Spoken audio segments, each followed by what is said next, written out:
ನಮಸ್ಕಾರ.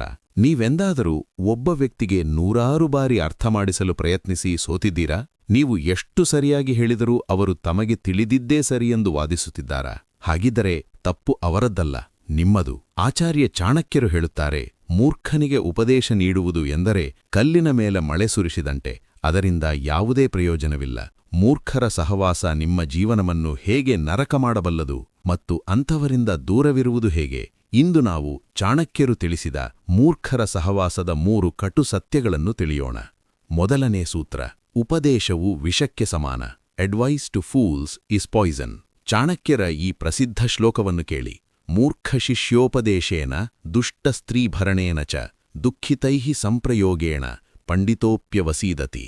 ಇದರರ್ಥ, ಒಬ್ಬ ಮೂರ್ಖ ಶಿಷ್ಯನಿಗೆ ಅಥವಾ ವ್ಯಕ್ತಿಗೆ ಉಪದೇಶ ನೀಡುವುದರಿಂದ, ದುಷ್ಟ ಸ್ವಭಾವದವರ ಜೊತೆ ಇರುವುದರಿಂದ ಮತ್ತು ಸದಾ ಅಳುವ ಅಥವಾ ನಕಾರಾತ್ಮಕ ವ್ಯಕ್ತಿಗಳ ಸಹವಾಸ ಮಾಡುವುದರಿಂದ ಒಬ್ಬ ಜ್ಞಾನಿಯೂ ಕೂಡ ದುಃಖವನ್ನು ಅನುಭವಿಸಬೇಕಾಗುತ್ತದೆ.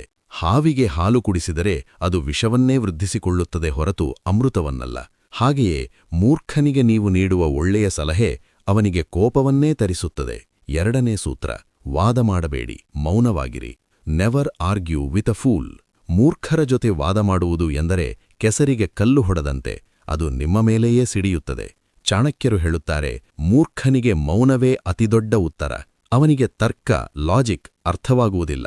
ಅವನಿಗೆ ಕೇವಲ ತಾನು ಗೆಲ್ಲಬೇಕು ಎಂಬ ಹಠವಿರುತ್ತದೆ. ನಿಮ್ಮ ಬೆಲೆಬಾಳುವ ಸಮಯ ಮತ್ತು ಶಕ್ತಿಯನ್ನು ಅಂಥ ವ್ಯಕ್ತಿಗಳ ಮೇಲೆ ವ್ಯರ್ಥ ಮಾಡಬೇಡಿ. ಮೂರ್ಖನು ಹಗಲನ್ನು ರಾತ್ರಿ ಎಂದರೆ ಹೌದು ಎಂದು ಹೇಳಿ ಅಲ್ಲಿಂದ ಹೊರಟು ಹೋಗುವುದು ನಿಮ್ಮ ಬುದ್ಧಿವಂತಿಕೆ.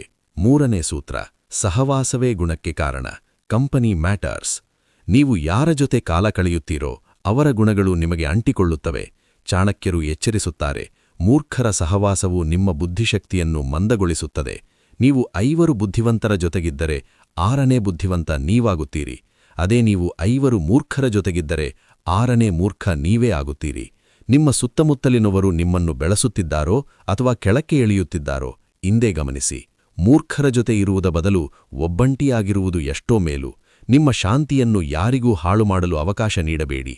ಚಾಣಕ್ಯನ ಈ ನೀತಿ ನಿಮಗೆ ಇಂದೇ ಒಬ್ಬ ವ್ಯಕ್ತಿಯಿಂದ ದೂರವಿರಲು ಪ್ರೇರಣೆ ನೀಡಿದೆಯೇ? ನಿಮ್ಮ ಜೀವನದಲ್ಲಿ ಅತಿಯಾಗಿ ವಾದ ಮಾಡುವ ಅಂಥ ವ್ಯಕ್ತಿ ಇದ್ದಾರೆಯೇ? ಹೌದಾದರೆ ಕಾಮೆಂಟ್ನಲ್ಲಿ ಎಸ್ ಎಂದು ಬರೆಯಿರಿ. ಈ ವಿಡಿಯೋ ಯಾರು ಅನಗತ್ಯವಾಗಿ ವಾದ ಮಾಡುತ್ತಾರೋ ಅವರಿಗೆ ಶೇರ್ ಮಾಡಿ, ಹೆಸರು ಹೇಳದೆ. ಮುಂದಿನ ಸಂಚಿಕೆಯಲ್ಲಿ ನಾವು ಸಾಲದ ಸುಳಿವಿಂದ ಹೊರಬರುವ ಚಾಣಕ್ಯ ತಂತ್ರಗಳ ಬಗ್ಗೆ ತಿಳಿಯೋಣ. ಸಬ್ಸ್ಕ್ರೈಬ್ ಮಾಡಲು ಮರೆಯಬೇಡಿ. ಜ್ಞಾನವೇ ಜಯ.